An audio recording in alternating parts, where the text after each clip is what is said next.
அனுசரணை வழங்குவோர் புத்தாண்டின் real magic Ghogha Cola.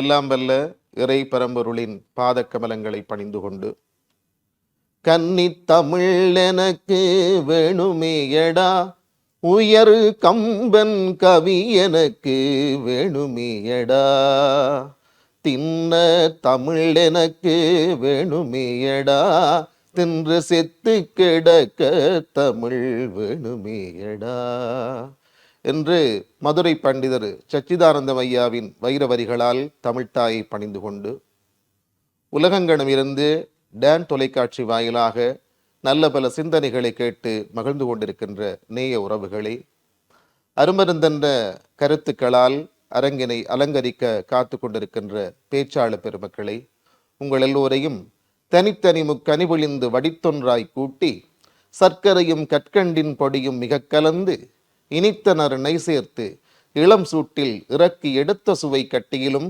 இனித்திடும் M தமிழாம் செந்தமிழால் வணங்குகின்றேன். மலர்ந்திருக்கின்ற சித்திரை புத்தாண்டு எல்லோருக்கும் மலர்ச்சிகரமாக அமைய வேண்டுமென்று இறைவனை இந்த நல்ல நாளிலே பிரார்த்தனை செய்து கொண்டு, பட்டிமண்டபத்தின் ஊடாக உங்களை சந்திப்பதில் பெருமகிழ்ச்சி. நல்லதொரு தலைப்போடு உங்களை சந்திக்க கிடைத்த இந்த வாய்ப்பிற்காக ஆண்டவனுக்கும் டான் குழுமத்தினருக்கும் முதலிலே நன்றி பாராட்டி மகிழ்கிறேன்.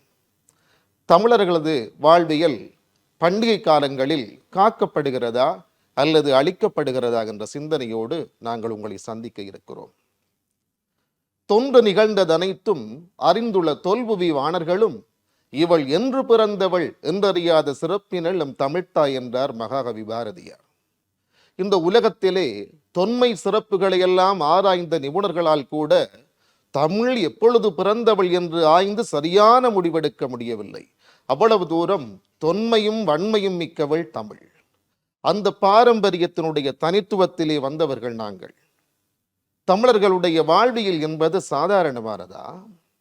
அன்பும் அறனும் உடைத்தாயின் இல்வாழ்க்கை பண்பும் பயனும் அது என்றான் வள்ளுவன். இல்வாழ்க்கையினுடைய பண்பாக அன்பையும் பயனாக அறனையும் இந்த உலகத்திற்கு சொன்ன பெருமை தமிழர்களுக்கு இருக்கிறது. அந்த தமிழர்களுடைய வாழ்வியலிலே பண்டிகைகள் பின்னி பிணைந்தவையாக இருக்கின்றன. எவ்வளவு தூரம் தொன்மை என்று நாங்கள் பேசுகிறோமோ, அன்றிலிருந்து பண்டிகைகள் என்பன பேணப்பட்டு கொண்டே வருகின்றன என்பதில் மாற்று கருத்து இருக்க முடியாது. புறநாற்றிலே கூட அலங்கு சென்னல் கதிர்வேய்ந்த ஆய் கரும்பின் கொடிக்கூரை சாறு கொண்ட களம் போல என்று தைத்திருநாள் கொண்டாட்டத்தை பேசப்படுகிறது. நெல்லினுடைய நாற்றுகளெல்லாம் தூங்க வளைந்து தொங்குகின்ற அழகு, கருப்பந்தடிகளெல்லாம் கூரைகளாக வேகின்ற அழகு, அது அப்படியே களங்கள் பல நிறைந்திருப்பது போல தைத்திருநாள் கொண்டாட்டத்தை புறநானூறு பேசுகிறது. அந்த காலத்திலே இருந்தே எங்களுடைய வாழ்வியலோடு பின்னி பிணைந்ததாக ஒவ்வொரு பண்டிகையும் இருக்கிறது. வெறுமனே கொண்டாட்டங்களுக்காகவோ கேலிக்கூத்துக்களுக்காகவோ உருவாக்கப்பட்டவை அல்ல பண்டிகைகள். பல்வேறு சிந்தனைகளை மக்கள் மனதிலே விதைத்து மக்கள் இயற்கையோடு ஒன்றியவர்களாக அறத்தின் வழியிலே வாழ்கிறவர்கள் என்பதற்காக நிரூபிப்பதற்காக உருவாக்கப்பட்டவைகள் தான் பண்டிகைகள். அந்த பண்டிகைகளிலே தமிழர்களுக்கு தனித்துவமான முதன்மையான ஒரு விடயம் இருக்கிறது, இனியவை கூறல். வள்ளுவன் இனியவை கூறல் என்ற ஒரு அதிகாரத்தை வைத்தார். இனிய உளவாக இன்னாத கூறல் கனி இருப்ப காய் கவர்ந்தற்று என்றார். இனிமையாக சொல்வதற்கு எத்தனையோ சொற்கள் இருக்கிற பொழுது கடுமையான வன் சொற்களை எல்லாம் நாங்கள் பாவிப்போமாக இருந்தால், நல்ல கனி இருக்கிற இடத்திலே காயை பிணித்து உண்பது போலல்லவா இருக்கிறது என்று வள்ளுவர் பேசுகிறார். இனியவை பேச வேண்டும், இன்முகத்தோடு உறவாட வேண்டும். இவற்றையெல்லாம் எங்களுக்கு பண்டிகைகள் கற்றுத்தரவில்லையா? கம்பராமாயணத்திலே வருகிற ஒரு காட்சியோடு நான் பட்டிமண்டபத்தை ஆரம்பிக்க இருக்கிறேன். கைகேயி தசரதனிடத்திலே 2 வரங்களை கேட்கிறாள். அந்த வரங்களை தசரதனிடத்திலே சொல்லுகிற பொழுது, ஏய வரங்கள் 2இல் ஒன்றினால் என்சே அரசு ஆள்வது, சீதை கேள்வன் போய் வனம் ஆள்வது என புகன்று நின்றாள், தீயவை யாவினும் சிறந்த தீயாள் என்று கம்பன் பேசுகிறான். கைகேயை சொல்லுகிற பொழுது தீயவை யாவினும் சிறந்த தீயாள் என்று கம்பன் சொல்லுகிறார். இந்த உலகத்திலே வறுமை கொடியது என்று சொல்லுவோம், இளமையில் வறுமை அதைவிட கொடியது என்று சொல்லுவோம், பஞ்சம் கொடியது என்று சொல்வோம், பிணி கொடியது என்று சொல்வோம். இந்த எல்லா கொடியவற்றிலும் விட தீயவளாக கொடுமை மிக்கவளாக இருக்கிறாள் கைகேயி என்று கம்பன் சொல்லுகிறார். இதிலே ஒரு விசித்திரம் என்னவென்று சொன்னால், என் மகன் அரசாள வேண்டும் என்று கேட்ட கைகேயி ராமனை சொல்லுகிற பொழுது கோசலை புத்திரன் என்றோ தசரத புத்திரன் என்றோ ராமன் என்றோ சொல்லவில்லை, சீதை கேள்வன் என்று சொல்லுகிறார். சீதையினுடைய கணவனாகிய ராமன் வனம் மேக வேண்டும் என்று சொல்லுகிறார். இப்படிப்பட்ட கைகேயி, இப்படிப்பட்ட மனம் கொண்ட கைகேயி ராமனிடத்திலே சொல்லுகிற பொழுது எப்படி சொல்லுகிறாள் என்றால், ஆழிசூழ் உலகமெல்லாம் பரதனை ஆள நீ போய் தாளிரும் சடைகள் தாங்கி தாங்கரும் தவம் மேற்கொண்டு பூளிவங் காணம் நன்னி புண்ணிய துறைகளாடி 7 ஆண்டில் வாகன இயம்பினன் அரசன் என்றாள். பாருங்கள், தீயவை யாவினும் சிறந்த தீயவளாக இருந்த கைகேயி, சீதை கேள்வன் என்று ராமனை தசரதனிடத்திலே சொன்ன கைகேயி ராமனிடத்திலே சொல்லுகிற பொழுது எப்படி சொல்லுகிறாள்?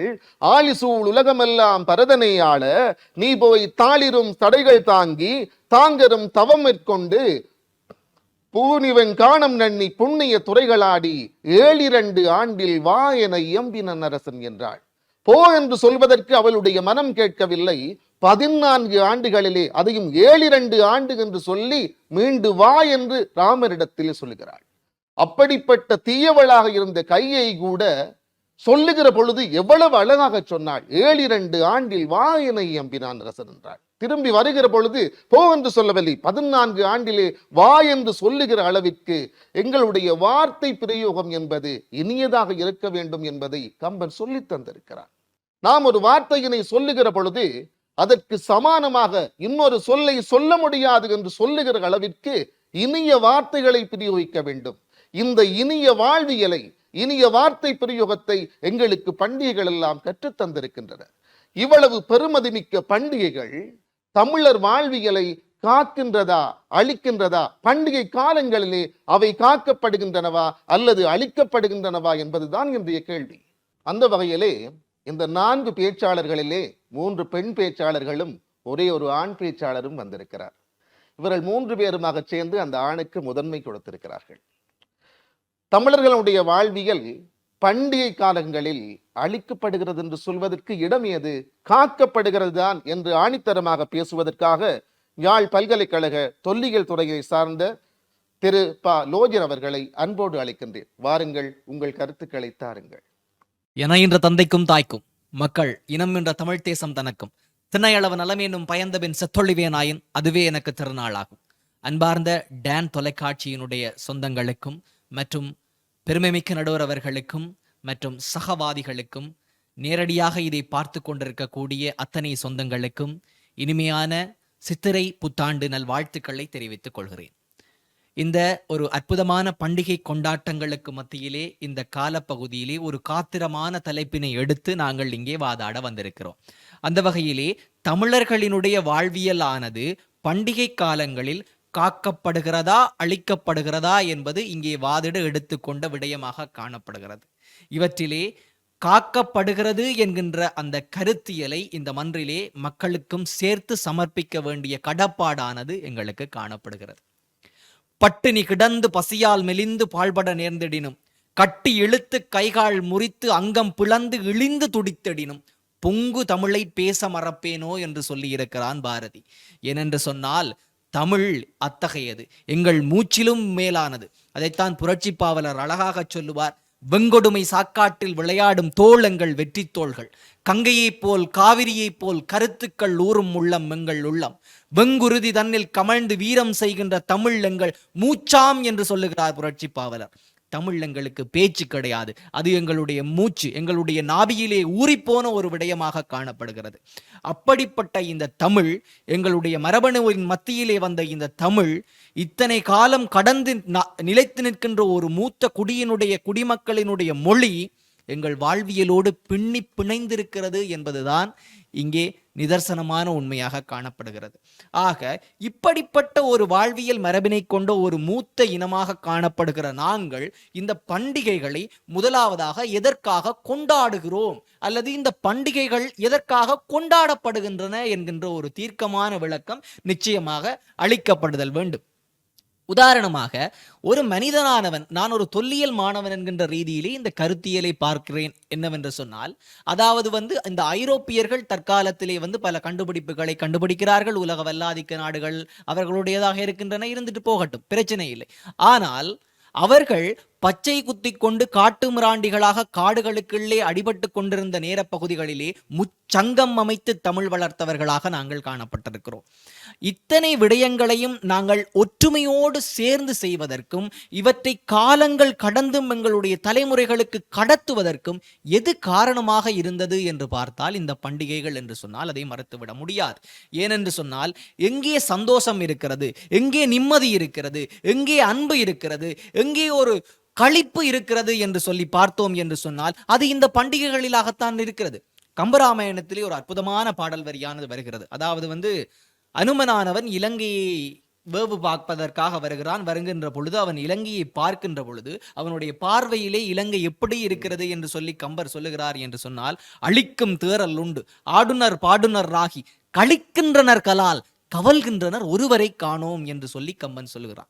எப்படி என்று சொன்னாவாம், இந்த இலங்கை, அதாவது என்னுடைய முப்பாட்டன் ராவணனுடைய தேசத்திலே, இந்த ஈழத்திலே இங்கே இருக்கின்ற மக்கள் யாரும் கவலைப்பட்டு கொண்டு இல்லை, எல்லாரும் ஆடல் பாடல்களோடு சந்தோஷமாக இருக்கிறார்கள் என்று சொல்லி அனுமன் சொல்லுகிறான் என்று சொல்லி கம்பன் கம்பராமாயணத்திலே சொல்லுகிறான்.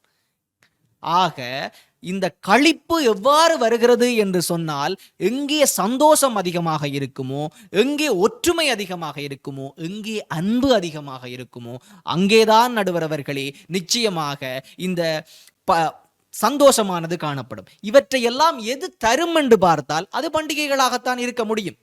இந்த பண்டிகைகள் என்பது மதங்கள் சார்ந்து நிச்சயமாக பிரிவுபட்டிருக்கலாம். தைப்பொங்கலை நாங்கள் கொண்டாடலாம், இந்துக்கள் கொண்டாடலாம். அதே மாதிரி ஹஜ் பெருநாளை இஸ்லாமியர்கள் கொண்டாடலாம். அதே மாதிரி கிறிஸ்துமத்தை கிறிஸ்தவர்கள் கொண்டாடலாம். இப்படி இந்த பண்டிகைகள் மதம் சார்ந்து வேறுபட்டிருக்கலாம். ஆனால் எங்கள் அத்தனை பேரையும் ஒரே குழுமமாக, தமிழர்கள் என்கின்ற ஒரே இனமாக இந்த பண்டிகைகள் இணைத்து விடுகிறது என்று சொன்னால் அதில் எந்த விதமான மாற்று கருத்துக்கும் இடமில்லை.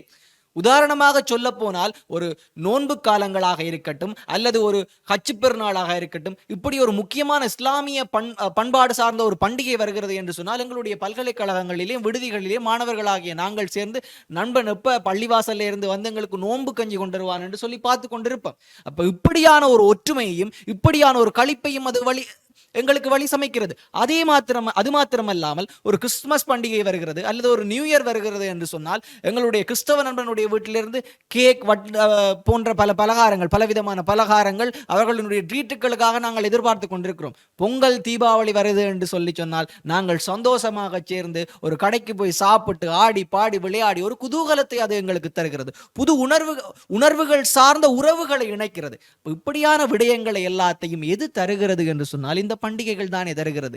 எங்களுடைய தமிழர்களினுடைய வாழ்வியல் மரபிலே இந்த பண்டிகைகள் என்ன செய்கிறது என்று சொன்னால், எங்களுடைய வாழ்வியல் மரபுகளை காத்து பேணித்தான் நிற்கிறது. கணியன் பூங்குன்றான் இன்று அல்ல, அன்றே சொல்லிவிட்டான், யாதும் ஊரே யாவரும் கேளீர் என்று சொல்லி. ஆக அன்றைக்கும் நாங்கள் எப்படி இருந்திருக்கிறோம் என்று சொன்னால், எல்லா ஊரும் எங்களுடைய ஊர், எல்லா மக்களும் எங்களுடைய மக்கள் என்று சொல்லி இருக்கிறோம். தமிழர்கள் இன்றும் அதே விதத்திலே தான் காணப்பட்டு கொண்டிருக்கிறார்கள். நாங்கள் மதம் சார்ந்து வேறுபட்டிருக்கலாம், ஆனால் தமிழர்கள் இன்றும் இனம் சார்ந்து ஒற்றுமையாகத்தான் இருக்கிறார்கள். அதை எது ஒன்று சேர்க்கிறது என்று சொன்னால் இந்த பண்டிகைகள் தான் ஒன்று சேர்க்கிறது. எதிரணியில் இருந்து வருபவர்கள் அழிக்கிறது என்று சொல்வதற்கு எப்படி ஒரு சில்லறைத்தனமான உதாரணங்களை வேண்டுமென்றால் சொல்லிவிட்டு செல்லலாம். வீதியோரங்களாக குடித்து விட்டு படுத்து கிடக்கிறார்கள், வெடியை போட்டு சூழலை மாசுபடுத்துகிறார்கள், இதெல்லாம் உங்களுக்கு காக்குதா, இதெல்லாம் தான் அழிக்கும் என்று சொல்லி அந்த பழைய பூமர் பஞ்சாங்க கதைகளை தான் இங்கே அவர்கள் பாடப் போகிறார்கள்.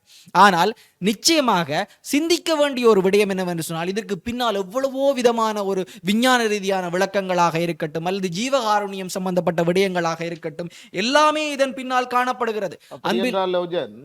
நீங்கள் சொல்லுகின்ற சில்லறைத்தனமான விடயங்கள் பெரிய விடயங்களாக பேசுபவர்களாக மாறிக்கொண்டிருக்கின்றன அல்லவா? அதை எப்படி பார்க்கிறீர்கள்? நிச்சயமாக நடுவர்களே, அதாவது அந்த ஒரு பானை சோற்றுக்கு ஒரு சோறு பதம் என்று சொல்லுவார்கள்.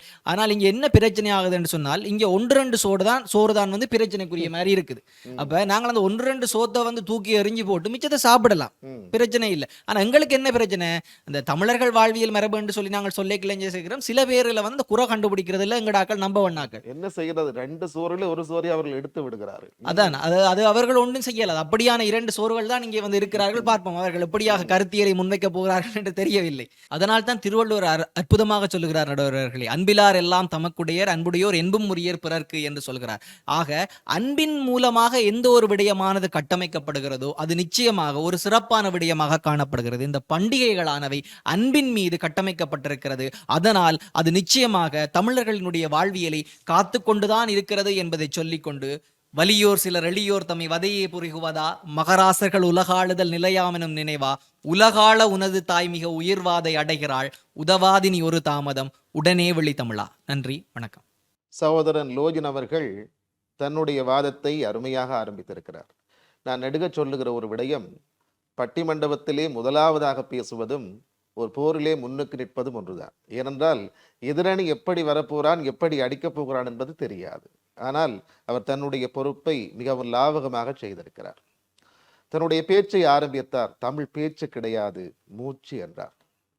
காலம் கடந்தும் தமிழ் வீச்சோடு செல்கிறதென்றால், தன்னுடைய அடிப்படை கூறுகளை கடத்தி கொண்டு செல்கிறதென்றால், இளைய தலைமுறை இன்றும் ஏற்றி போற்றி கொண்டிருக்கிறதென்றால் பண்டிகைகள் மட்டும்தான் காரணம் என்பதனை ஆணித்தரமாக சொன்னார். கம்பராமாயணத்திலே வருகின்ற காட்சியை சொல்லி கம்பன் இலங்காபுரியை பாடுகிற பொழுது, களிக்கின்றாரல்லி கவல்கின்றார் இல்லையே என்றார். எல்லோருமே சந்தோஷமாக இருக்கிறார்கள், துன்பப்படுபவர்கள் எவரையுமே காண முடியவில்லை என்றார். ராவணேஸ்வரருடைய ஆட்சி அப்படி இருந்திருக்கிறது, அவ்வளவு சிறப்பாக இருந்திருக்கிறது. அப்படிப்பட்ட ஒரு களிப்பு பண்டிகைகளால் மட்டும்தானே வரும் என்று அவர் கேட்கிறார். பல்வேறு பிரிவினைகளோடு பல்வேறு சிந்தனைகளோடு இருக்கின்ற எங்களை ஒற்றுமையாக இணைக்கின்ற ஒரு பாலமாக பண்டிகைகள் அமைகின்றன என்பதை அவர் சொன்னார். அன்பின் வழியிலே அமைந்த அந்த பண்டிகை கொண்டாட்டங்கள் தான் எங்கள் ஒவ்வொருவரையும் மனிதாபிமானத்தோடு நடக்க சொல்கிறது என்றார். உறவுகளை இணைக்க வேண்டும் என்றார். இந்த உலகத்திலே ஒவ்வொரு மனிதனும் பெருமதியோடு வாழ வேண்டும் என்றால் உறவுகள் காத்திரமானவை. இன்று உறவுகளுக்கு பல இடங்களிலே மதிப்பு கிடையாது. அந்த உறவுகளை பேணுகின்ற உயர்ந்த சக்தியாக பண்டிகைகள் தானே இருக்கின்றன என்றார். அப்ப இந்த பண்டிகைகளிலே எங்கே அழிவதற்கான சந்தர்ப்பம் இருக்கிறது என்று லோயன் கேட்கிறார். ஒரு பானை சோற்றுக்கு ஒரு சோறு பதம் என்று சொல்லுவார்களே, அதுல ஒரு சோறு இல்லை, அந்த ஒரு சோறு மட்டும்தான் பிரச்சனை என்று லோயன் சொல்லுகிறார். அவருடைய வாதங்களை எல்லாம் மறுதலித்து தமிழர் வாழ்வியல் பண்டிகை காலங்களிலே ஆக்கப்படுகிறது என்று சொல்வதற்கு இடமே இல்லை, அளிக்கப்படுகிறது என்று ஆணித்தரமாக சொல்வதற்காக செல்வி திவ்யா விஜயபாஸ்கரன் அவர்களை அன்போடு அழைக்கிறேன். யாழ் பல்கலைக்கழக மொழியியல் துறை மாணவி. வாருங்கள், அழகு தமிழால் அரங்கை அலங்கரியுங்கள். எங்கள் வாழ்வும் எங்கள் வளமும் மங்காத தமிழென்று சங்கே முழங்கு. தமிழ்தாயின் பாதம் பணிந்து இன்றைய பட்டி மண்டபத்தின் நடுவர் அவர்களுக்கும், என்னோடு வாதிட வந்திருக்கும் என் சகவாதிகளுக்கும், டான் டிவியினூடாக இணைந்திருக்கின்ற நேயர்கள் அனைவருக்கும் இனிய தமிழ் புத்தாண்டு வாழ்த்துக்களை தெரிவித்துக் கொண்டு என் வாதத்திற்குள் நுழையலாம் என எண்ணுகின்றேன். இன்றைக்கு உண்மையிலே திடகாத்திரமான கனமான தலைப்பொன்றை எடுத்திருக்கின்றோம். ஆக தமிழர்களது வாழ்வியல் பண்டிகை காலங்களில் காக்கப்படுகின்றதா இல்லை அழிக்கப்படுகின்றதா? உண்மையிலே இன்றைய காலகட்டத்திற்கு மிகவும் தேவையான ஒரு தலைப்பை எடுத்து இந்த மண்டபத்திலே நாங்கள் வாதிட வந்திருக்கின்றோம். ஆக குழுவின் தலைவர் என்ற ரீதியிலே இந்த தலைப்பை விளங்கப்படுத்த வேண்டிய கடப்பாடு என்னிடம் இருக்கிறது. இங்கே 2 விடயங்களை முக்கியமாக நோக்க வேண்டிய தேவை எங்களிடம் இருக்கிறது. ஆக முதலாவது விடயம் தமிழர்களது வாழ்வியல், இரண்டாவது பண்டிகை காலங்களில் இது காக்கப்படுகிறதா அழிக்கப்படுகிறதா? மிகவும் எளிதான விடயம். அகத்திற்கும் புறத்திற்கும் களம் அமைத்து வாழ்ந்து வந்த தமிழர் தம் பண்பாடு இன்று பண்டிகை காலங்களில் காக்கப்பட்டு கொண்டிருக்கிறதா இல்லை அது மறக்கப்பட்டு மழுங்கடிக்கப்பட்டு பண்பாடே எது என்று தெரியாமல் போய்கொண்டிருக்கின்றதா என்றதுதான் இன்றைய தலைப்பு. ஆக இங்கே பண்டிகை என்ற சொல்லை பண்டம் கூட்டு ஈகை என பிரித்து நோக்கலாம். ஆக இந்த பண்டங்களை இனிமையான நாட்களிலே, திருவிழா காலங்களிலே விழா கோலம் பூண்டு புத்தாடை அணிந்து பக்கத்து வீட்டு அயலவர்கள் ஊரவர்கள் அனைவரையும் ஒப்புரவோடு ஒழுகி பண்டத்தினை அனைவருக்கும் கொடுத்து வாழ்ந்த மரபு எங்களிடம் இருந்தது. அத்தகைய பண்டிகைகள் இன்று கொண்டாடப்பட்டு கொண்டிருக்கின்றவா? வீட்டு வாசலிலே அல்சேசன் நாய்களை கட்டி விட்டு கொண்டிருக்கின்றோம். பக்கத்து வீட்டார் வந்து நின்றால் கூட எங்கள் முகத்திரைகளை காணும் முன்னே எங்கள் அல்சேசன் நாயைத்தான் கண்டு செல்ல வேண்டிய தேவை இன்றைக்கு இருக்கிறது. இத்தனைக்கும் அண்ணா பேசிக் கொண்டிருக்கிறார். அன்றைக்கே கணியன் பூங்கன்றனார் பாடிவிட்டாராம், யாதும் ஊரே யாவரும் கேளீர் என்று. இன்றைக்கு அப்படியான ஒரு நிலைமை இருக்கின்றதா நடுவர் அவர்களே? இந்த மன்றில் எடுத்துக்கொள்ள வேண்டும், சிந்திக்கவும் வேண்டும். அதுதான் திவ்யா, அண்மையிலே ஒருவர் வீட்டுக்கு சென்றிருக்கிறார். அப்பொழுது நாய் குறைத்து கொண்டு வந்ததா. அப்பொழுது நாய் குறைச்சு கொண்டு வருது என்று சொல்லி வந்தவர் சொல்ல, வீட்டுக்காரர் சொன்னாராம், குறைக்கிற நாய் கடிக்காது என்று. இவர் சொன்னாராம், குறைக்கிற நாய் கடிக்காது என்பது உனக்கும் தெரியும் எனக்கும் தெரியும், நாய்க்கு தெரியாது என்று. அப்படிப்பட்ட நிலையிலே அல்சேசன் நாயை வீட்டு வாசலில் கட்டி வைத்துக் கொண்டு இவர்கள் பேசுகிறார்கள், பண்டிகைகள் ஆக்கம் தருகின்றனர். சொல்லுங்கள். அதுதான் கவலையாக இருக்கிறது. அண்ணா கூறிவிட்டு போனார், முழக்கம் என்றால் முழக்கம், அடி என்றால் அடி. வரும் 2 சோறுகளும் என்ன கதைக்க போகிறதாம்? ஒரு பானை சோற்றுக்கு ஒரு சோறு பதம் என்று சொன்ன நீங்கள் சிந்திக்க வேண்டியது, அதே ஒரு பானை சோற்றில் ஒரு துளிர்தான் விஷம் என்பதையும் மறந்துவிடக் கூடாது. ஆக எங்களுடைய இங்கே கலாச்சார சிதறல்கள், ஆரிய உட்புகுத்தல்கள், ஏனைய நாட்டு மோகங்கள் எங்கள் தமிழர் பண்பாட்டை 10ஓடு 11 ஆக்கி விட்டது. தனித்து நின்ற நாம் இன்று 10ஓடு 11 ஆகி விட்டோம் என்பதுதான் என் கவலை அண்ணா, என் கவலை. ஆக இங்கே அண்ணா முப்பாட்டன் ராவணன் தேசம் எப்படி இருந்தது, அங்கே களிப்புக்கும் கவலைக்கும் இடமில்லை என்றெல்லாம் பேசிக் கொண்டிருந்தார். முப்பாட்டன் ராவணன் தேசம் எங்கே இருந்தது என்றது எனக்கு கவலை இல்லை. என் தேசம் இங்கே எங்கிருக்கிறது? நாளைக்கு எனக்கு ஒரு பெண் பிள்ளை பிறந்தால் என்னுடைய பண்பாட்டையும் என் பண்டிகைகளையும் நான் எடுத்து ஏடுகளில் காட்ட வேண்டிய நிலைமை இருக்கிறது. ஏடுகளிலும் உங்கள் ராவணன் முப்பாட்டன் கம்பராமாயணத்திலும் சொல்லி பயனில்லையே அண்ணா. என்னுடைய தாத்தாவையும் என்னுடைய பாட்டியையும் அருகில் நிமித்தி என்னுடைய பிள்ளைக்கு கதை கதையாய் சொல்ல வேண்டும். அதற்கு என் பண்பாடு முதலில் வாழ வேண்டும்.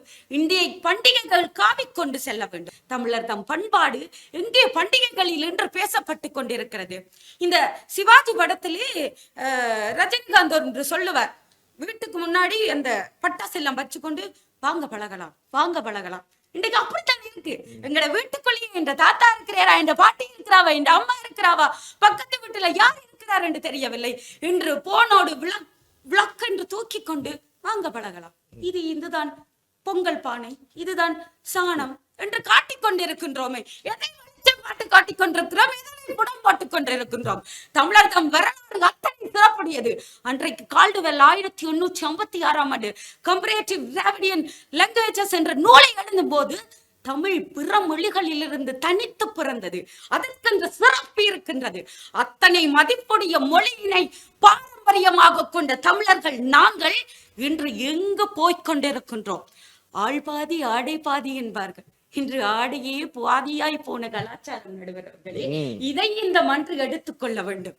ஆக இன்றைக்கு பாருங்கள், நகத்திலே ஒரு சாயம், ஆனா பெண்ணா அர்த்தம் தெரியாத அலங்காரம், எங்கே போய்கொண்டிருக்கின்றோம்? தலைவிரி கோலங்கள். இவ்வாறு எங்களுடைய தேசம், எங்களுடைய பண்பாடு எங்கே இந்த பண்டிகைகளில் காக்கப்பட்டு கொண்டிருக்கிறது? நடுவர் அவர்கள் தொடங்கும் போதே அழகாக சொன்னார், கனி இருக்கு காய் கவர்வதையே. அதைத்தான் நடுவர் அவர்களே நான் இந்த இடத்திலும் கேட்க வருகிறேன். கனி இருக்க ஏன் காய் கவர வேண்டும்? எங்களுடைய பண்டிகைகள் அத்தனை சிறப்பம்சங்களை பேசிக் கொண்டிருக்கிறது.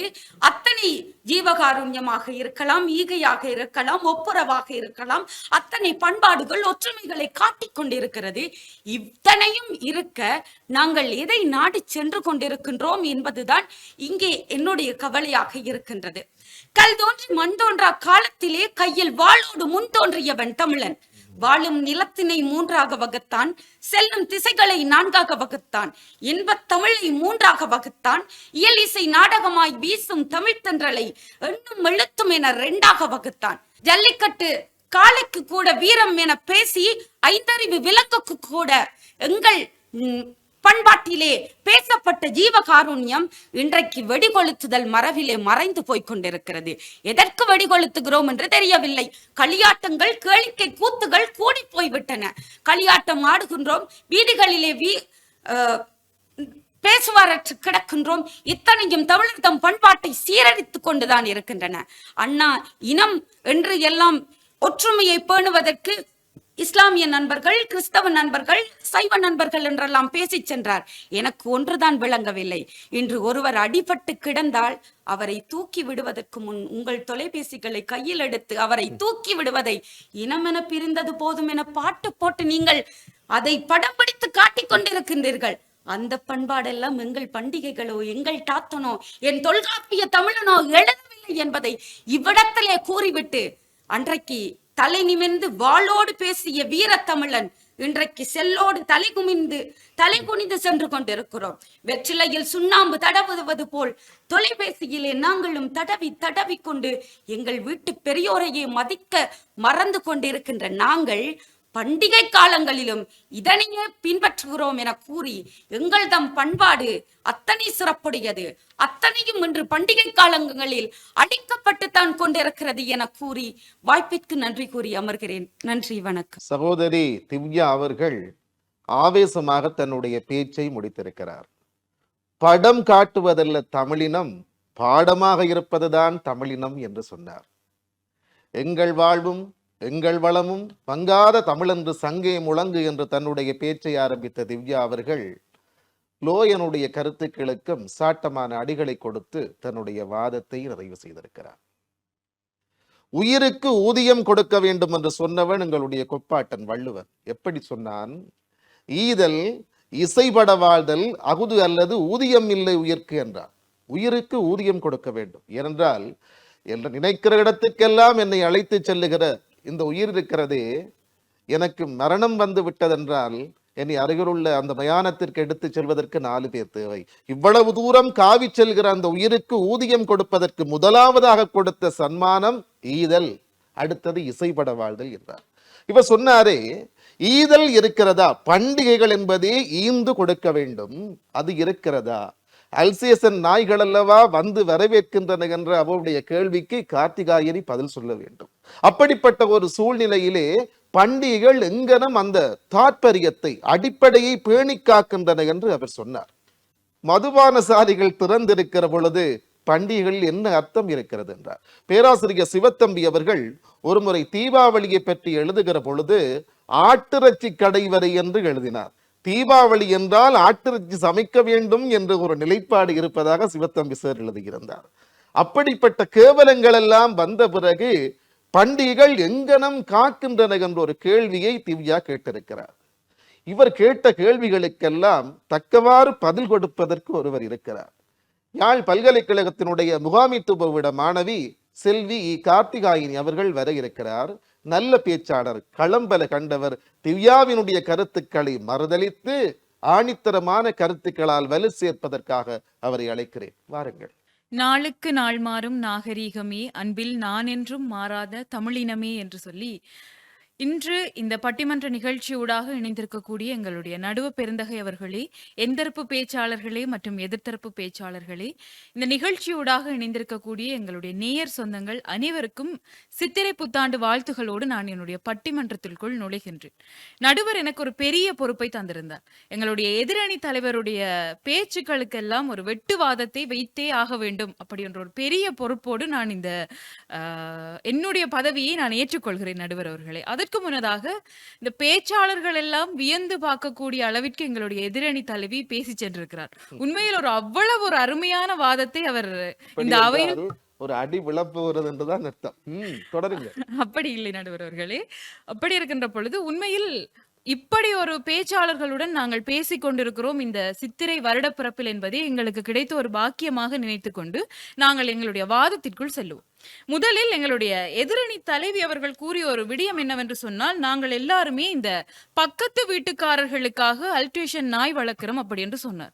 நடுவர் அவர்களே, தெருநாய்க்கு சாப்பாடு போடவே வழியில்லாத நிலைமையில் எங்களுடைய நிலைமை இருக்கின்ற பொழுது அல்ட்ரேஷன் நாயை வாங்கி அதற்கென்று தனியாக ஒரு கூண்டிலை கட்டி அதற்கென்று புரிம்பாக ஒரு சாப்பாடு போட்டு அதுக்கு புரிம்பா பெல்ட் எல்லாம் இருக்குதாம். எனக்கு தெரியல, என்னுடைய நண்பர்கள் சொல்லிக் கொள்கிறார்கள். உங்கள் வீட்டில் எல்சேஷன் இல்லை? இல்ல, எங்களுடைய வீட்டில் அல்டேஷன் நாய் இல்லை. என்றால் எங்களுடைய அம்மா அடிக்கடி சொல்லுவது, நாய் பூனை கோழி எல்லாம் எங்களுக்கு தேவையில்லை, நானே 3ஐ வளர்க்கின்றேன் என்று அடிக்கடி சொல்லுவதனால் எங்கள் வீட்டில் இதுகள் எல்லாம் இல்லை. உங்களை எதுவாக, நாயாகவா பூனையாகவா கோழியாக? அது என்னுடைய தாயாரிடம் தான் நான் கேட்க வேண்டும். இப்படி இருக்கின்ற பொழுது இப்படி பல செலவுகள் இந்த அல்டேஷன் நாய், இந்த பெரிய இன நாய்களுக்கு பின்னால் இருக்கின்ற பொழுது, புது வருட பிறப்பு என்று சொன்னாலே குதூகலமாக புது உடுப்புகளையும், பண்டிகை என்று சொன்னாலே அது ஒரு இனிப்பு நிறைந்தது என்று சொன்னார்கள். அந்த இனிப்புகளை வாங்குவதற்கே எங்கள் மக்கள் சிரமப்பட்டு கொண்டிருக்கிறார்கள். இதில் பக்கத்து வீட்டுக்காரர் வந்து விடுவார் என்பதற்காக நாங்கள் அல்டேஷன் நாய் வளர்க்கவில்லை. அப்படி ஒரு நாயை நாங்கள் வளர்த்தாலும் தனிமையில் இருக்கக்கூடிய மூதாட்டியிடம் இத்தனை பவுன் நகையை பறித்து சென்றார்கள் அப்படி என்ற செய்திகளை பார்க்கின்ற பொழுதெல்லாம், நாயாவது எங்களை பாதுகாத்து விடாதா என்ற ஒரு ஏக்கத்தில் தான் நாங்கள் நாய் வளர்க்கின்றோம் நடுவர் அவர்களே. இப்படி இருக்கின்ற பொழுது இன்று என்னுடைய குழந்தைக்கு நான் எந்த கதையை கூறுவேன், எந்த வரலாற்றை கூறுவேன் அப்படி என்று என்னுடைய எதிரணி சகோதரி அவர்கள் ஒரு கேள்வியை கேட்டிருந்தார்கள். 10ஓடு 11ஆக எங்களுடைய பண்டிகைகள் எல்லாம் வந்துவிட்டது என்று சொன்னார்கள். நாங்கள் தனித்து விடப்பட்டு விட்டோம் என்று சொன்னார்கள் நடுவர் அவர்களே.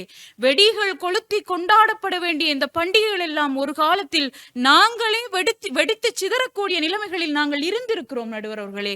இப்படி இருந்த காலங்கள் எல்லாம் மறைந்து எந்த ஒரு சத்தமும் இல்லாமல் அமைதியாக இந்த பண்டிகையை ஒரு வெடியுடன் நான் கொண்டாட ஏன் கூடாது? ஏன் நான் வெடி வாங்கி இந்த பண்டிகையை நான் கொண்டாடக்கூடாது என்பதை எதிரனிடம் கேட்கிறேன். அப்ப இவர்களை போன்று நாங்கள் எப்படி அமைதியாக, மிகவும் அமைதியாக வீட்டிற்குள் இருந்து நாங்கள் இந்த மௌன அஞ்சலியா நடுவர்களை செலுத்துகிறோம்? அமைதியான மௌன அஞ்சலி கொண்டாட முடியாது. நாங்கள் பண்டிகைகள் கொண்டாடுகிறோம் நடுவர்களே. நாங்கள் குதூகலமாக இருக்கின்றோம் வருடத்தில். அதுவும் ஏன் என்று சொன்னால், எங்களுக்கெல்லாம் இந்த எங்களுடைய பேச்சாளர்கள் அனைவருக்கும் தெரியும், எங்களுடைய நடுவருக்கும் தெரியும், பார்த்து கொண்டிருக்கக்கூடிய நேர் சொந்தங்களுக்கும் தெரியும், எப்படா இந்த பண்டிகைகள் வரும், எங்களுக்கு ஒரு நாளாவது லீவு கிடைத்து விடுமா என்ற ஏக்கத்தில் எத்தனை குடும்ப தலைவர்கள் இருக்கின்றார்கள் தெரியுமா? அவர்களுக்கெல்லாம் இந்த பண்டிகைகள் ஒரு வரப்பிரசாதமாகத்தான் இருக்கிறது. அந்த பண்டிகைகளை எல்லாம் அவர்கள் அனுபவிக்க வேண்டும் அப்படி என்று நினைக்கிறார்கள். இப்படிப்பட்ட பண்டிகைகளுக்கு நாங்கள் வெடி கொளுத்துகிறோம், அல்டேஷன் நாய் வாங்குகிறோம், வாங்கவில்லை, அது எங்களுடைய தனிப்பட்ட பிரச்சனை நடுவர்களே. இவர்கள் ஏன் அதற்குள் மூக்கு நுழைக்கின்றார்கள் என்பது என்னுடைய கேள்வியாக இருக்கிறது. அது மட்டுமல்லாமல் எங்களுடைய சகோதரி இன்னும் ஒரு விடயத்தை கூறி சென்றார். இந்த பார் கடைகளில் எல்லாம் லைன்ல நிற்கிறார்கள் அப்படின்னு ஒரு விடயத்தை சொன்னார்கள். 2 நாட்களுக்கு முன்னர் தான் பத்திரிகையில் ஒரு விடயத்தை பார்த்திருந்தேன். 13ஆம் 14ஆம் திகதிகளில் பார்கள் திறப்பதற்கு தடை. அப்படி மீறி திறந்தார் 1913 என்ற இலக்கத்திற்கு நீங்கள் அழைக்கலாம். நாங்கள் 24 மணித்தியாலும் 1913 என்ற இலக்கத்திற்கு நீங்கள் அழைக்கலாம். அப்படி நாங்கள் 24 மணித்தியாலமும் சேவையில் இருப்போம் அப்படி என்று சொன்னார்கள். இது இந்த காலத்தில் சாத்தியம். ஆனால் அந்த காலத்தில் மேளம் அடித்து ஊர்கூட்டி நீங்கள் எல்லாம் கள்ளுக்கடைகளை திறக்கக்கூடாது என்று பொதுச்சனத்திற்கு அறிவிப்பு வந்திருக்கிறது என்று சொன்னால், ஏதோ ஒரு இடத்தில் மறைத்து வைத்து குடித்தவர்கள். கார்த்திகாயினி நண்பர் ஒருவர் கிண்டல் அடிக்கிறார். 13ம் 14ம் மதுபான சாலைகள் பூட்டு என்று அறிவிப்பதனால் 11ஆம் 12ஆம் தேதிக்கு வாங்கி வைத்து விடுவார்கள் என்று. அது கெட்டிக்காரத்தனம். இப்படித்தான் தமிழர்கள் எப்பொழுதுமே முன்னெச்சரிக்கையாக இருக்கிறார்கள் என்பதற்கு இதுகள் எல்லாம் ஒரு சான்றாக இருக்கின்றது. அப்ப பார் கடைகளை பற்றி பேசியிருந்தார். உண்மையில் நான் மனம் உருகி மனவேதனையுடன் ஒரு விடயத்தை பகிர்ந்து கொள்கின்றேன். என்னவென்று சொன்னால், இதே 5 நாட்களுக்கு முன்னர் தான் ஒரு செய்தியை நாங்கள் பார்த்திருந்தோம். குறித்த ஒரு நிறுவனத்தில் இலங்கையில் வறுமையில் இருக்கக்கூடிய பின்னடைவான பொருளாதாரத்தை கொண்டிருப்பவர்களுக்கெல்லாம் மலிவான விலையில் அரிசி பொருட்கள் தருகிறார்கள் என்று சொன்னார்கள். அந்த நிறுவனத்தில் எத்தனை பேர் முண்டியடித்து நிற்கிறார்கள் தெரியுமா? அந்த நிறுவனத்தில் எத்தனை பேர் லைன் நிற்கிறார்கள் தெரியுமா? நடுவரவர்களே, அரிசி விலை, தேங்காய் விலை, மா விலை, சீனி விலை, முட்டை விலை, இறைச்சி கூட விலை. நடுவரவர்களே, நீங்கள் புலால் உண்ணுதலை பற்றி பேசிக் கொண்டிருக்கிறீர்கள் என்று ஒரு பிராய்லர் கோழியினுடைய விலையே 1100 தொடக்கம் 1200 ரூபாய் வரை இருக்கிறது.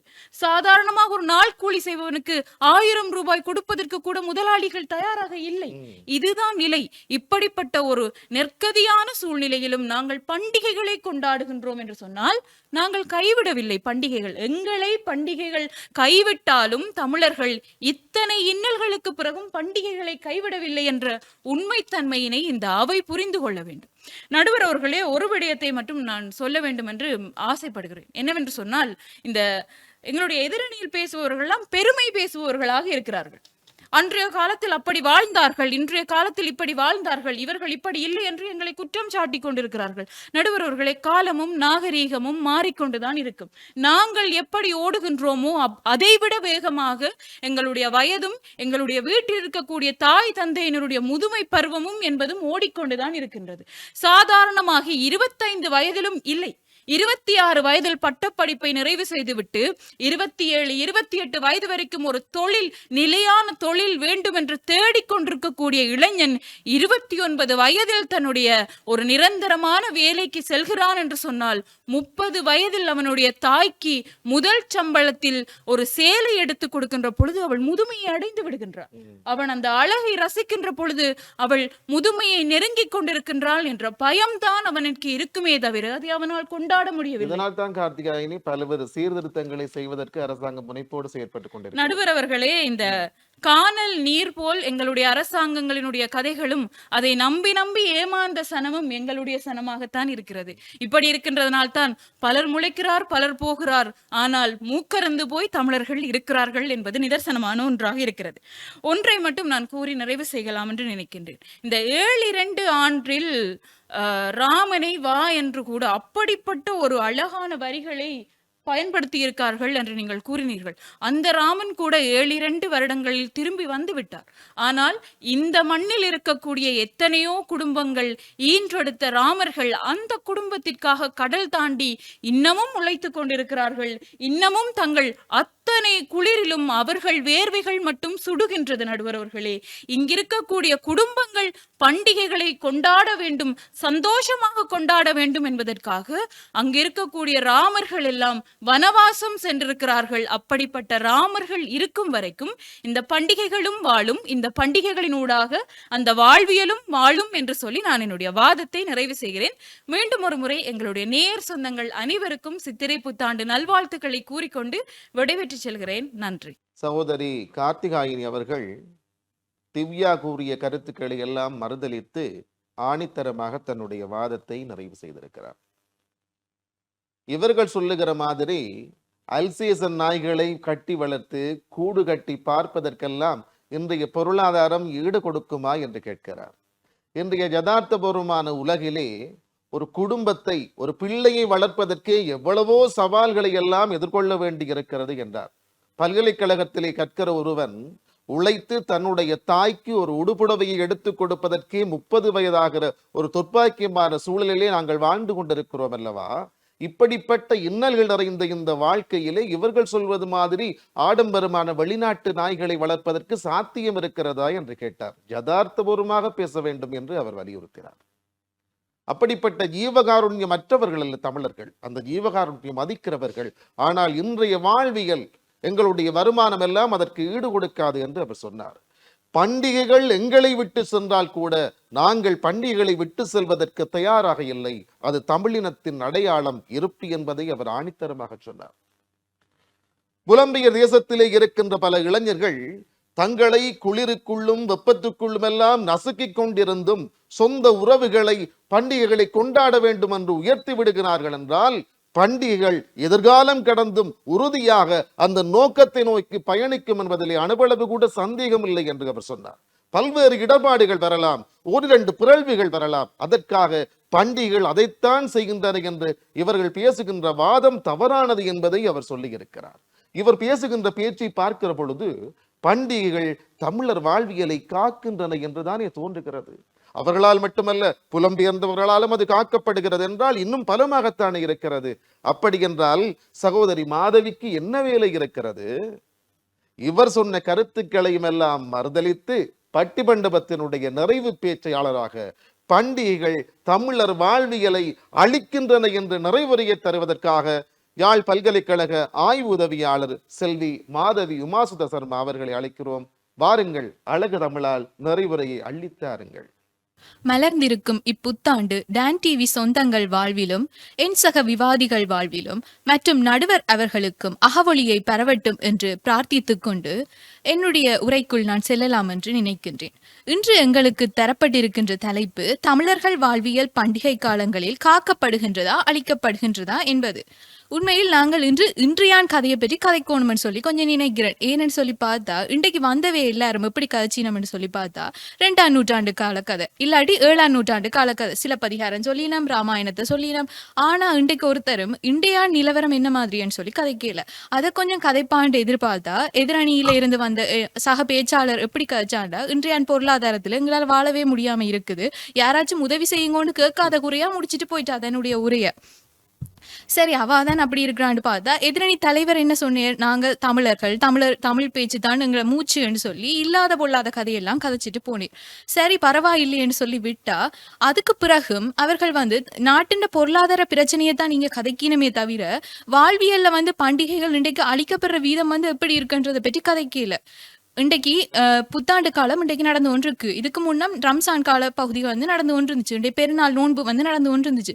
இப்படி ஒவ்வொரு பண்டிகைகளும் நடந்து முடியும் போது அடுத்து வார பத்திரிகைகளை கொஞ்சம் எடுத்து பார்த்தோம்னு சொல்லி சொன்னா அடுத்த பத்திரிகைகள்ல வரும் மதுப்பாவனையில் வடக்கு மாகாணம் உயர்வை அடைந்துள்ளதுன்னு சொல்லி.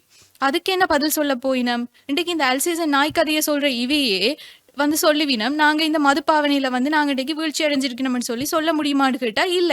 அப்படி பார்த்தா இவை வந்து உண்மையிலேயே பொருளாதாரத்துல பின்தங்கியா இருக்கினம்? கண்டிப்பா இல்ல. சொல்லிக்கொண்டிருக்கீனம் தங்களுடைய இந்த வெளிநாட்டு உறவினர்கள் வந்து இவ்வளவு கஷ்டப்படினா குர்த்தி சிந்தினம்னு சொல்லி நாங்க இல்லையேன்னு சொல்லவே இல்லை. அப்படி அவர்கள் உழைக்கிற அந்த காசை உங்களுடைய கல்விக்காகவும் உங்களுடைய பொருளாதாரத்துக்காகவும் உயர்த்தி கொள்ளுங்கன்னு சொல்லி அனுப்பும் போது இவர்கள் பண்டிகைகள் கொண்டாடுறோம்னு சொல்லிட்டு என்ன செய்யணும், விடிய எழும்பி குளிச்சுட்டு கோயிலுக்கு போறதை விட்டுட்டு டிக்கெட் புக் பண்றதுக்கு தியேட்டருக்கு போய் கொண்டிருக்கணும், ஃப்ரெண்ட்ஸோட வந்து படம் பாக்குறதுக்காக போய் கொண்டிருக்கணும். ஆக நீங்க இன்றைக்கு பண்டிகைகளை வந்து கொண்டாடி கொண்டா இருக்கிறீங்கன்னு சொல்லி கேட்டா ஓமன்னு சொல்லுவினோம். ஆனா அது வந்து பண்பாடோட கொண்டாடுறீங்களான்னு கேட்டா அது வந்து பெரிய ஒரு கேள்விக்குறியா தான் இருக்குது. உறவினர்களின் அருமையை பற்றி எல்லாம் சொல்லி கொண்டிருந்துச்சினம். எங்கள் வீட்டில் எல்லா நாளும் கார்த்திகை என்ற அளவுக்கு நல்லா கதைச்சினம். ஆனா அவைய வந்து உறவினர்களுடைய கொண்டாட போயினம்னு சொல்லி கேட்டா இல்ல. அவர்கள் எங்க போயினம்? பீஸா கடைக்கு தான் போயினம். ஆக இவை வந்து பண்டிகையை கொண்டாடி கொண்டா இருக்கினம் என்றதை வந்து நடுவர் அவர்கள் தீர்ப்பளிக்கணும்னு சொல்லி கேட்டுக்கொள்றேன். அடுத்ததா இவர்கள் வந்து இந்த திரையரங்குகளுக்கு போறதையோ இல்லாட்டி அவர்களுடைய இந்த பிரைவசி விஷயங்களையோ வந்து நாங்க எதுவும் தலையிடல. ஏனண்டா இன்றைக்கு நாங்க யாருக்கு அறிவுரை சொல்ல போனாலும் இல்லாட்டி யாருக்கு நாங்க போய் இல்ல இப்படி எல்லாம் வாழக்கூடாதுன்னு சொல்லி கருத்து சொல்ல போனாலும் உடனே திருப்பி கேட்கறது எங்களுடைய பிரைவசியில நீங்க தலையிடாதீங்கன்னு சொல்லி. அப்படி பார்த்தா இவை வந்து பெற்றோர்கள் விட முடியாது, அப்படி இருந்து விட முடியாது. நீங்க சொல்லுங்க. எதிரணியினர் கதைச்சதை பார்த்தா எங்களுடைய வாழ்க்கை இது, நாங்க உழைக்கிறோம், நாங்க வாழ்றோம், எங்களுக்கு உறவினர்கள் அனுப்பினோம், நீங்க யார் கேள்வி கேட்கறதுக்குன்ற மாதிரியா இருந்துச்சு அவர்களுடைய வாழ்க்கை முறையும் கேள்வி கணைகளும். அப்படி பார்க்கும் போது இன்றைக்கு பண்டிகைகளை கொண்டாடினமான்னு சொல்லி நடுவர் அவர்கள் சரியான விதத்துல வந்து என்னுடைய கேள்விகளுக்கு பதிலளிக்கணும்னு சொல்லி கேட்டுக்கொள்றேன். ஏனென்றால் அவருக்கு பிறகு பேசுறதுக்கு ஆக்கள் இல்லை, நான் தான் சொல்ல போறேன். சொல்லுங்க. அடுத்ததா இந்த பட்டாசு எல்லாம் வெடிக்க கூடாதா, நாங்க இவ்வளவு போற வந்து கடந்து வந்திருக்கிறோம், உயிருக்கே பயந்து ஊசலாடி கொண்டு வந்திருக்கிறோம், நாங்க இன்றைக்கு திருவிழாக்களை கொண்டாடக்கூடாதா, பண்டிகைகளை கொண்டாடக்கூடாதான்னு பெரிய கேள்விகளை எல்லாம் கேட்டிருந்துச்சு. நான் கேட்கிறேன், எங்களுடைய தமிழர் மரபுல வந்து இயற்கையை வந்து எங்களுடைய தாய்க்கு நிகராகவும் எங்களுடைய மொழிக்கு நிகராகவும் வந்து கொண்டாடி தீர்த்திருக்கிறோம். இன்றைக்கு எந்த பாடல்களை எடுத்து பார்த்தாலும் நாங்க வந்து இயற்கையை வந்து ஒரு தாயா தான் கொண்டாடி தீர்த்திருக்கிறோம். அந்த மாதிரி ஒரு கலாச்சாரத்துல இருந்து வந்து நாங்க இந்த இயற்கையை அழிக்கக்கூடிய மாதிரி பட்டாசு வெடிகளை கட்டாயம் கொண்டாடி தீர்க்கத்தான் வேணுமான்னு சொல்லி கேட்கிறேன். இதுக்கிடையில இந்த அன்புடைமை பற்றி எல்லாம் நிறைய வந்து பேசி இருந்துச்சுனம். ஆனா உண்மையிலேயே இவர்கள் வந்து அன்போட தான் வாழினமா? இந்த புத்தாண்டு காலத்துல கூட இந்த சிங்களவர்கள் தமிழர்கள் எல்லாருமே கொண்டாடக்கூடிய ஒரு பண்டிகை. அப்ப வந்து அடுத்த இனத்தவர்களையும் வந்து நாங்க சகோதரர்களை பார்க்கணும் என்று சொல்லி எல்லாம் நிறைய வந்து கதைச்சிருந்துச்சுனம். ஆனா தங்களுடைய வீடுகள்ல வந்து வைக்கிற ஒரு பாச்சோரத்தனம் பக்கத்து வீட்டோட கொண்டாடி தீர்க்கணுமான்னு சொல்லி யோசிக்க வேண்டி இருக்குதுங்க. ஆக இவர்களுக்கு வந்து பொருளாதார பிரச்சனை பெரிய ஒரு பிரச்சனையா இருக்க போறது இல்ல. அன்றைக்கு கஞ்சி குடிச்ச காலத்துல கூட மற்றவனுக்கு கொடுத்துத்தான் நாங்க குடிச்சிருக்கிறோம். ஆக இங்க பொருளாதார பிரச்சனை இல்ல, எங்களுக்குரிய பிரச்சனையா இருக்கிறது எங்களுடைய வாழ்வியலை வந்து நாங்க உண்மையிலேயே சரியா ஒழுகுறோமா, உண்மையிலேயே நாங்க வந்து மற்றவர்களோட வந்து பண்டிகைகளை கொண்டாடுறோமா என்றதுதான் நாங்க இங்க வந்து மறுபரிசீலிக்க வேண்டிய ஒரு தினமா வந்து இந்த புத்தாண்டு காலம் இருக்குது. அடுத்தது இந்த சோற்றுப்பானையில வந்து ஒரு சோறு பதமா இருக்குதா இல்லாட்டி 2 சோறு பதமா இருக்குதான்ற கதையெல்லாம் வந்து நிறைய கதைச்சிருந்துச்சு. நான் கேட்கிறேன், எங்களுடைய இந்த பண்பாடு நாங்க நாளைக்கு எந்த தலைமுறைக்கு வந்து நாங்க சொல்ல போறோம்? எங்களுடைய பண்பாடை என்னன்னு சொல்லி கேட்டா நாங்க இந்த மதுபாவனை கலாச்சாரத்தையும் அடுத்து இந்த போதைப்பொருள் கலாச்சாரத்தையும் நாங்க அடுத்த தலைமுறைக்கு கொடுக்க போறோம். நீங்க சொல்ற மாதிரி அடுத்த தலைமுறைக்கு சொல்றதுக்கு எங்கள்கிட்ட இலக்கிய கால கதைகள் தான் இருக்குதே தவிர நாங்க நிதர்சனத்துல எதையுமே சரியா வந்து வாழையிலேன்னு சொல்லி நான் சொல்றேன். இன்றைக்கு பண்டிகைகள் வந்து கொண்டாடப்படுறது உண்மையில என்ன காரணத்துக்காக பார்த்தா பார்த்தா எங்களுடைய வாழ்வியல்ல இருக்கிற ஸ்ட்ரெஸ்ஸா இருக்கலாம், இல்லாட்டி எங்களுக்கு இருக்கிற பிரச்சனைகளா இருக்கலாம், எல்லாத்தையுமே களைஞ்சிட்டு எங்களுடைய உறவினர்களோட இருக்கக்கூடிய இந்த பிரச்சனைகளா இருக்கலாம், எல்லாத்தையுமே களைஞ்சிட்டு நாங்க அடுத்த வருடத்தை வந்து அன்போட வந்து ஆரம்பிப்போம். அடுத்த வருடத்தை வந்து நாங்க நல்லபடியா ஆரம்பிப்போம்னு சொல்லி ஒரு நல்ல தினமா வந்து ஆரம்பிக்கிற தினமா தான் இருக்குது. எங்களுடைய தொழில் வாழ்க்கையா இருக்கலாம், இல்லாட்டி ஒரு கல்வி வாழ்க்கையா இருக்கலாம், அடுத்த ஒரு கட்டத்துக்கு போகணும்னு சொல்லி இறைவனுடைய ஆசீர்வாதத்தை வேண்டிக் கொண்டு நாங்க தொடங்கக்கூடிய நாளா இருக்குது. ஆனா அப்படி இருக்கும் போது கூட நாங்க என்னத்தை சொல்றோம், நாங்க பக்கத்து வீட்டுக்காரரோட வந்து சேர்ந்து கொண்டாட முடியாது, எங்களுடைய உறவினர்களோட சேர்ந்து கொண்டாட முடியாது, நாங்க எங்களுடைய நண்பர்களோட மட்டும்தான் கொண்டாடுவோம்னு சொல்லிக் கொண்டிருக்கிறோம். உண்மையிலேயே இவர்கள் வந்து தங்களுடைய நண்பர்களோட நல்லபடியா அந்த விழாக்களை கொண்டாடினமான்னு சொல்லி பார்த்தா இல்ல. நான் ஏற்கனவே சொன்ன மாதிரி தங்களுடைய இந்த மேலத்திய கலாச்சாரங்களை வந்து கொண்டாடுறதுக்குரிய நபர்களாத்தான் இந்த நண்பர்களை வந்து தேர்ந்தெடுத்து கொள்ளினோம். ஆகவேதான் இவர்கள் எப்பவுமே தங்களுடைய கொண்டாட்டங்கள் என்று வந்த உடனேயே நண்பர்களை வந்து நாடி செல்ற ஒரு பாங்கு வந்து இங்க இருக்குது. நாங்க இன்றைக்கு விடுமுறைக்காக மட்டுமே இந்த பண்டிகைகளை வந்து பார்க்கக்கூடிய ஒரு நிலைமைக்கு வந்து போய்கொண்டிருக்கிறோம்ன்றதை தவிர்க்க முடியாம இருக்குது. இந்த எதிரணியினர் கூறும் போது ஒரு பண்டிகை காலமா வந்து இதை வந்து பார்க்கல, தங்களுக்குரிய ஒரு விடுமுறை காலமாகத்தான் பார்க்கணும். ஆகவே இந்த விடுமுறையில வந்து தாங்க எப்படி உழைச்ச எல்லா காசையும் வந்து நிம்மதியா வந்து செலவழிக்கலாம், அதுல எப்படி மற்றவர்களுக்கு ஒத்த ரூபாயுமே கொடுக்காம தங்களுக்கு செலவழிச்சு கொள்ளலாம், தாங்க எப்படி மகிழ்ச்சியா இருக்கலாம் என்று பாக்குறதுக்கான காலமா மட்டுமே இந்த பண்டிகை காலத்தை வந்து பார்த்து கொண்டிருக்கணும்.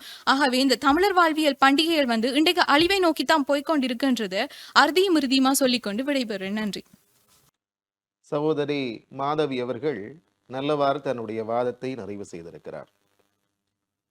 ஒவ்வொரு பண்டிகைகளும் முடிவடைந்த பின்பு வருகின்ற பின் விளைவுகள் பின்னூட்டல்களாக பத்திரிகை செய்திகளை பார்க்கிறீர்களா என்று கேட்டார். அவர் என்னையும் அடிக்கடி சொன்னார், நீங்கள் தீர்ப்பில் கவனம் செலுத்த வேண்டும் என்று. ஒவ்வொரு பண்டிகையின் பின்பும் இவ்வளவு அவலங்கள் கோரச் சம்பவங்கள் இடம்பெறுகின்றன என்ற செய்திகள் வருகின்றன என்றால் அந்த பண்டிகைகள் அர்த்தபுஷ்டியிலிருந்து விலகுகின்றன தானே என்று அவருடைய கேள்வி.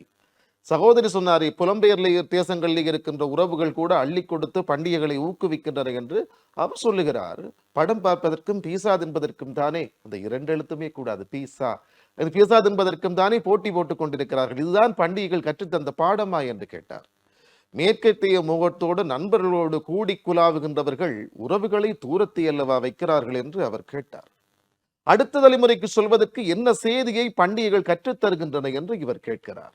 அடுத்த தலைமுறையினர் இதுதான் எங்களுடைய பண்டிகை என்று நிமிர்ந்து கொள்வதற்கு என்ன செய்தியை இவர்கள் விட்டு செல்கிறார்கள்? நீங்கள் சும்மா ராமாயண காலத்தை பேசுகிறீர்கள், சிலப்பதிகாரத்தை சுட்டுகிறீர்கள், யதார்த்தத்தை பார்க்கவில்லையே என்று மாதவி சொல்லுகிறார்.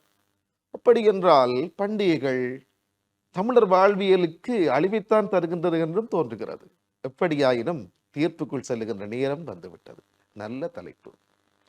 தமிழர் வாழ்வியல் பண்டிகை காலங்களில் காக்கப்படுகிறதா அழிக்கப்படுகிறதா என்பதுதான். இவர்கள் சொல்வது போல ஒரு பானை சோற்றுக்கு ஒரு சோறு பதம் என்று விட்டுவிட முடியாது. தமிழர்கள் தனித்துவமான அடையாளம் மிக்கவர்கள். இவர்கள் சொல்வது போல அது பேச்சு கிடையாது மூச்சு என்றார்களே. எங்கள் வாழ்வோடு இரண்டர கலந்தது தமிழ் என்றார்களே. தமிழ் உணர்வோடு தானே 4 பேரும் பேசினார்கள். அந்த தமிழ் உணர்விலே பண்டிகைகள் பின்னி பிணைந்தனமாக இருக்கின்றனவே. இவர்கள் சொல்வது போல எதிர்காலத்திற்கு எதை கொண்டு செல்ல போகிறோம் என்று சிந்திக்கிற பொழுது சில இடைவெளி வரைத்தான் செல்கிறது, அதை மறுப்பதற்கும் இல்லை. இளைய தலைமுறை ஏதோ ஒரு மூர்க்கத்திலே சில விடயங்களை கையாளுகிற பொழுது அது தலைமுறைக்கான இடைவெளியாக வந்து விடுகிறது என்பதை நாங்கள் அனுசரித்துத்தான் சொல்ல வேண்டும். எவ்வளவு தனித்துவமான அகம்புறம் வெற்றிகளை எல்லாம் கொண்டாடிய எங்களுடைய இனம் ஒரு திரைப்பட கதாநாயகனுக்கு மாலை போட்டு பாலூற்றி கொண்டாடுகிற அளவிற்கு வந்துவிட்டது என்றால் அது இனத்திற்கு சாபம் என்பதை ஏற்றுத்தானாக வேண்டும். அது ஒரு மோகம். இன்று 1000 ரூபாய் விற்கின்ற அந்த திரைப்பட காட்சி டிக்கெட் எல்லாம் கருப்பு சந்தையிலே 3000 4000 ரூபாய்க்கு விற்கப்படுகிறது என்றால் அந்த தந்தை தாயினுடைய உழைப்பு கூட பிள்ளைகளால் சற்று சுரண்டப்படுகிறது அல்லது தாக்கப்படுகிறது என்றுதானே என்ன தோன்றுகிறது. இப்படியான நிகழ்வுகள் எல்லாம் இடம்பெறுகின்ற பொழுது எதிர்கால சந்ததியினருக்கு பண்டிகைகளை பற்றி என்ன செய்திகளை சொல்ல போகிறோம் என்று இவர்கள் கேட்கிறார்கள். இவர்களுடைய கேள்வி நியாயமானதாகத்தான் இருக்கிறது. அடிப்படையிலே எங்கள் காலத்தில் அமைந்த பண்டிகைகள் ஒவ்வொன்றும் தனித்துவமான அடையாளத்தை கொண்டவை. இவர்கள் சொல்வது போல இயற்கையோடு பின்னி பிணைந்தவர்கள் நாங்கள், இயற்கையை சிரசிலே வைத்து கொண்டாடியவர்கள் நாங்கள், இயற்கையை விட்டு எங்களால் வாழ முடியாது என்பதை நிரூபித்தது தமிழினம். ஆனால் இன்று பல அழிவுகளுக்கு காரணம் இயற்கையை தாண்டி எங்களால் செயற்பட முடியும் என்று நாங்கள் நினைத்ததுதான் அந்த அழிவுகளுக்கெல்லாம் காரணமாக இருக்கிறது. ஆனால் நாங்கள் பண்டிகைகளுடைய தாற்பயத்தினுடைய மூல வேர்களை விட்டோமா என்று கேட்டால் இவர்கள் சொல்லுகின்ற பக்கம் வருகின்றோம். விடவில்லை. இவர்கள் சொல்வது போல உறவுகள் சற்று இடைவெளியோடு பார்க்கின்ற ஒரு துர்ப்பாக்கியமான சூழல் வந்திருக்கிறது என்று சொன்னார்கள். ஆனால் உறவுகளை தூக்கி எறியவில்லையே நாங்கள்.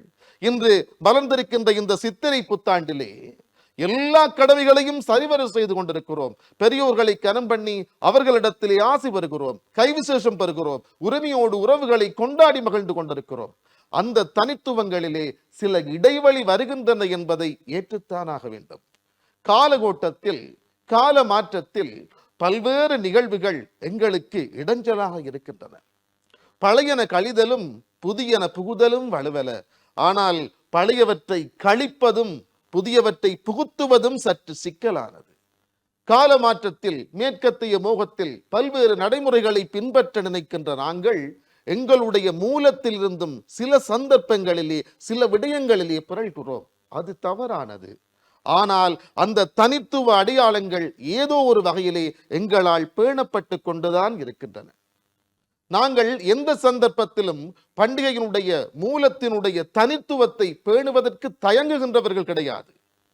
சில இளைய தலைமுறையினர் சிலவிதமான காழ்ப்புணர்வுகளிலே பிறழ்வுகளிலே ஈடுபடுகிறார்கள் என்பதற்காக அந்த குடும்பம் அதிலிருந்து விலகிவிட்டது என்று அர்த்தம் கொள்ளக்கூடாது.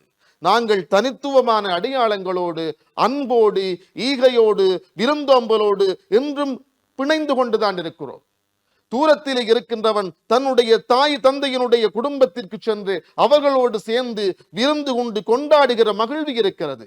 இன்றும் எத்தனையோ பண்டிகைகளிலே அனாதரவற்ற இருக்கின்றவர்களுக்கு ஏழை எளியவர்களுக்கு தானங்களை அள்ளி கொடுத்து மகிழ்ந்து கொண்டிருக்கிறார்கள்.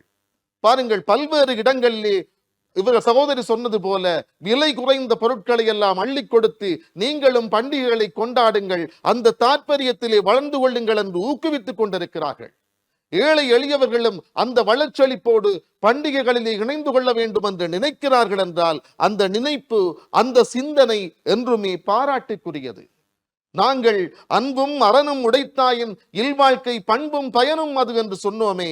அன்பு இவர்கள் எல்லோரும் சொன்னார்களே, அன்பிலார் எல்லாம் தமக்குரியர் அன்புடையர் என்பும் உரியர் பிறர்க்கு என்று. நாங்கள் ஜீவகாரண்யத்தோடு எத்தனை சந்தர்ப்பங்களில் அணுகுகிறோம். இவர்கள் சொன்னார்களே, பொருளாதார இடர்பாடுகளை சந்தித்துக் கொண்டிருந்தாலும் எம்மை சார்ந்த உயிர்களையும் நேசிக்க கற்றுக்கொண்டவர்கள் நாங்கள்.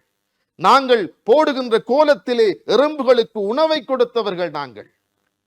பட்டாசு வெளுத்துவதனாலே சில இடர்பாடுகள் வருகிறது என்று இவர்கள் சொன்னார்கள். பட்டாசு ஒரு களிப்புக்காக ஒரு மகிழ்ச்சிக்காக பொங்குகிற பொழுது பொங்கல் பொங்குகிற பொழுது ஒரு பட்டாசு எரிந்து ஒரு சிறுவன் மகிழ்ந்து கொள்கிறான் என்றால் அதில் தப்பு இல்லை. ஆனால் அதுவே ஒரு ஜீவகாருண்யத்திற்கு இடைஞ்சலாக இருக்கும் என்றால் அது கண்டிக்கப்பட வேண்டியது. ஆகவே அன்போடும் அறத்தோடும் இயங்குகின்ற வாழ்க்கையிலே நாங்கள் ஒவ்வொரு செயற்பாடிலும் அந்த உயர்வை பேணுகின்றோம். சீலமாய் வாழ சீரருள் புரியும் ஞாலம் புகழும் ஞாயிறே போற்றி சூரியா போற்றி சுந்தரா போற்றி என்று அந்த சூரிய பகவானுக்கு பொங்கலிட்டு நன்றி கொண்டாடுகின்றோமே. மலர்ந்திருக்கின்ற சித்திரை புத்தாண்டு எல்லோருக்கும் சிறப்பாக அமைய வேண்டும் என்று இறைவனை பிரார்த்தனை செய்து கொள்ளுகிறோமே. அழிவின் ரூபமாக இருக்கிற நரகாசுரனை வதம் செய்து ஒளியை தந்த அந்த இறைவனை பிரார்த்தனை செய்து எங்களுடைய மனங்களிலே ஒளியை ஏற்ற வேண்டும் என்று தீபாவளியில் நாங்கள் நினைக்கின்றோமே. அந்த சிந்தனை பண்டிகைகளுடைய செல்நறியை எங்களுக்கு தந்து கொண்டுதான் இருக்கிறது. பல்வேறு சவால்களை, பன்மைத்துவ கலாச்சாரத்தை, பல்வேறு எதிர்வுகளை எல்லாம் நாங்கள் எதிர்கொண்டிருக்கிற பொழுது சில இடைஞ்சல்களை சில தடைகளை நாங்கள் சந்திக்கின்றோம் என்பதில் மாற்று கருத்து இல்லை. ஆனால் அந்த தடைகளை எல்லாம் படிக்கல்லாக உயர்த்தி தமிழர்தம் வாழ்வியல் பண்டிகை காலத்திலே காக்கப்பட வேண்டும் என்ற உயர்ந்த சிந்தனையோடு தான் எல்லோரும் இயங்கிக் கொண்டிருக்கிறார்கள். அதில் மாற்று கருத்து இல்லை. சில பையன் ஒரு இளம் கொடியன் அதிலே ஒரு தப்பு பண்ணுவான், அதற்காக அதுதான் மூலம் என்று நாங்கள் சொல்லிவிட முடியாது. மாலையிலே இருக்கின்ற சில பூக்கள் வாடிவிட்டன என்பதற்காக அது மாலை இல்லாமல் ஆகிவிட முடியாது. அது தனித்துவமாகத்தான் இருக்கும். ஆகவே பல்வேறு இடர்பாடுகள் எங்களை நோக்கி வந்து கொண்டிருக்கின்றன. சவால்களை நாங்கள் எதிர்கொள்ள வேண்டிய தேவைகள் இருக்கின்றன. ஆனால் அவற்றையெல்லாம் கடந்து பண்டிகைகள் தமிழர் வாழ்வியலை காக்கின்றன. இன்னும் உயர்த்த வேண்டும் என்ற உயர்ந்த சிந்தனையோடு நல்ல வாய்ப்பிற்கு நன்றி பாராட்டி விடைபெறுகின்றேன். வாழ்க தமிழ், வளர்க கலை.